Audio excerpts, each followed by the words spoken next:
I've come from Lagos.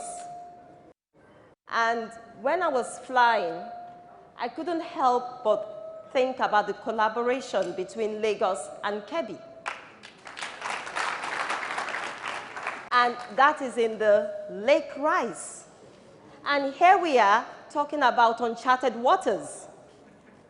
So maybe we should change it to swimming in uncharted lakes. Lake Rice itself is an uncharted idea.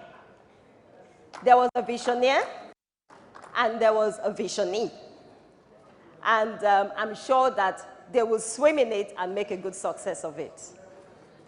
So before I start, I just want to tell you a very tiny story about a very young girl.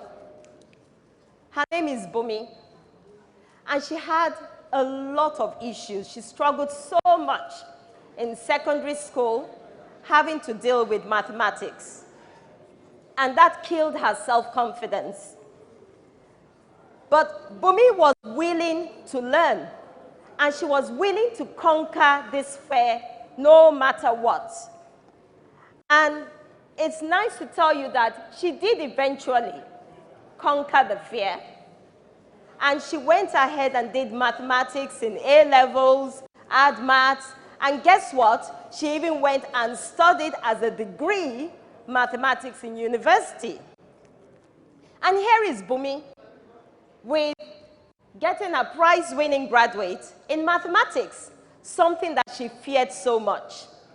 Ladies and gentlemen, that little girl is me.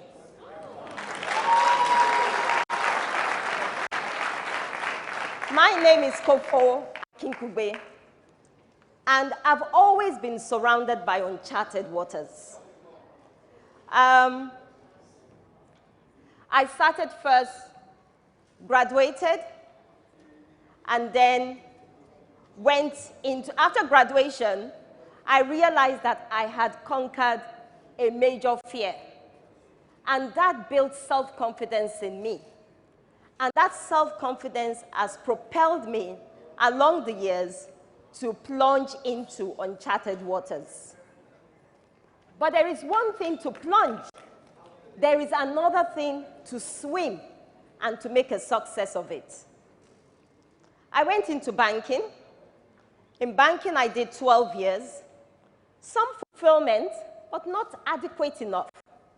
And so that energy in me that enabled me to conquer fear was the same energy that I used to take the risk of leaving a well-paid job to stay at home and be with my children.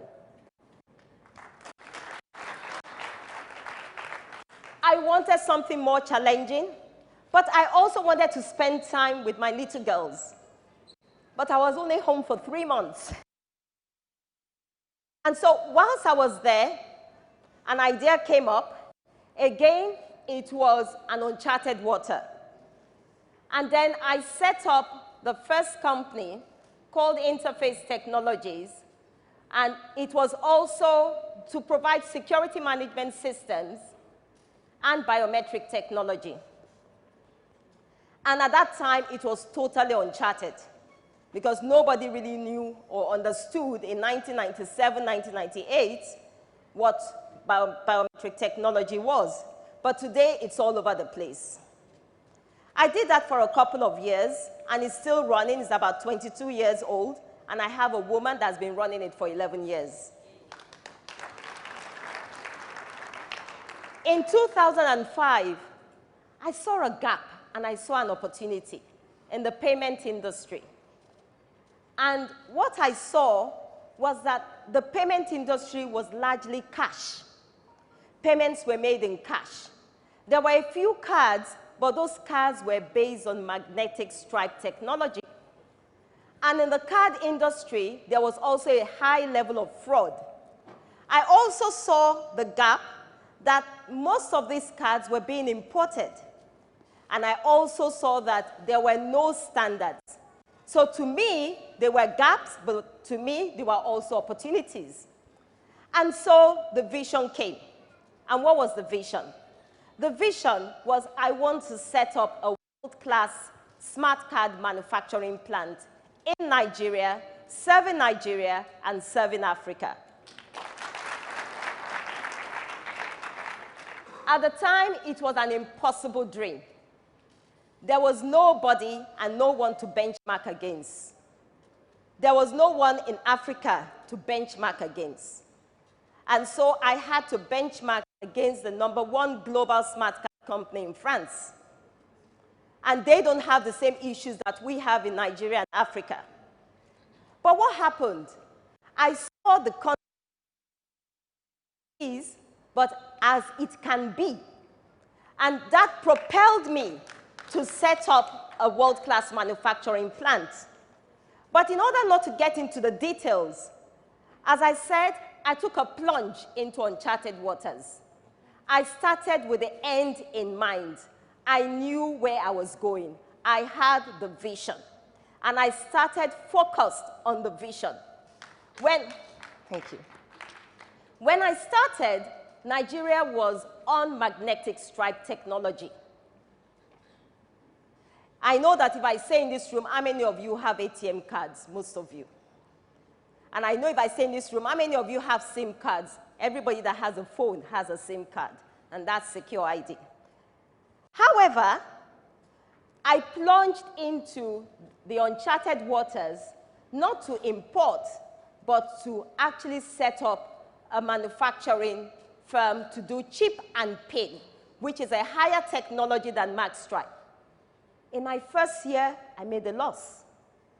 In my second year, I made a smaller loss. But I knew that that is where Nigeria and the continent is going into, because I had weighed the gaps. And all of a sudden, the central bank mandated the banks to say, all the banks move to chip and pin. And guess what? I was the only company there. So I basically controlled 100% of the market. However, that is plunging into uncharted waters. How do I keep that water blue? The more you remain at the surface of an uncharted waters, the risk of competition coming to meet you and making that water red. And so, for me, the focus and the determination to ensure that we reach our goal was very apparent. So even though we were the only ones there, we were competing against ourselves. And how? Global benchmarking. Not looking at Nigeria the way it is, but looking at how it can be. How is it done in other places? What are the best standards? The thing about being the first to plunge in is that you are able to set the rules. You are able to set the standards. You are able to change the rules. But when the tide comes, it hits you first. And so when the tide came, tough conditions, difficult to do manufacturing in this country, of course we're hit first. But what? I get inspiration from adversity. I move on, and I move on, and I move on, and I swim on, and I swim on. And we set the standards. We made sure that we were certified by every international certification. MasterCard, Visa, ISO, PCI DSS, GSMA, whatever it is. Today, there is no difference between our manufacturing plant in Nigeria and any manufacturing plant all over the world. But why am I saying this? We're talking about swimming in uncharted waters. One thing that deters us from plunging into uncharted waters is fear. And it's very important that we conquer that fear. The uncertainty. What if? What if? What happens? Now, the resilience, the passion, the focus and the determination on the focus you have will propel you to continue. And so what we did is that whenever we knew competition would come, the water changed from blue to red. But before it changed to red, if you look at that, we had plunged out again to another uncharted waters. And we just kept plunging and plunging. Secure ID, I started with a vision of banking cards. Then I looked at the plant. I said, this plant can make SIM cards. So we perfected the artwork of ensuring that we spot adjacencies. Oh, it can do SIM cards.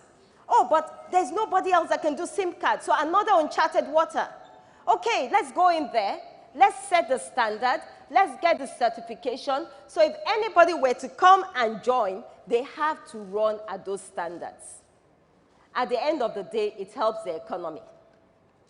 And then I looked at the factory. I said, this same factory can do ID cards, national ID, driver's license, transportation card, passports. And we just kept swimming and swimming further and further and further into uncharted waters. But as I said, there will always be tough conditions. But the thing is not to allow the tough conditions to restrain you and not to allow it to restrain you from fulfilling your dream. One of the other things is, how do I do this? First of all, we've talked about resilience, we've talked about courage. But how do I conquer the mind issues that tend to limit us women from moving forward? A lot of the time, women are afraid to scale. They are very satisfied to be in that cottage industry. And for me, it wasn't just operating in a male-dominated space, but also leading in a male-dominated space. So as women, we have to ensure that we are willing to scale and get out of being just a small business, a cottage business, but think of the big picture. What can it do? What value can you add to this? As a woman, the other thing that I struggle with is leadership. How do I balance, and how do I balance having the motherly virtues and at the same time being a discerning business leader? Because you provide leadership for all, whether men or whether women. Women are sometimes scared of taking funding because they don't want to be indebted, but how do I do this? And these are the things that when you develop the confidence to plunge into uncharted waters, it helps you to overcome all these fears. And that's been the story in plunging into uncharted waters. Today, we are still plunging.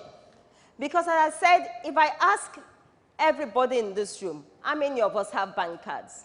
We'll all do this. How many of us have telephones with SIM cards? But in 3 years' time, 4 years, 5 years' time, if I were to ask the same question, we may not have that many people here having bank cards because innovation has moved. And so what we're doing is that we keep moving.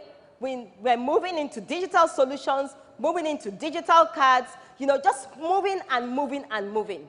So with moving into uncharted waters, you just have to keep going.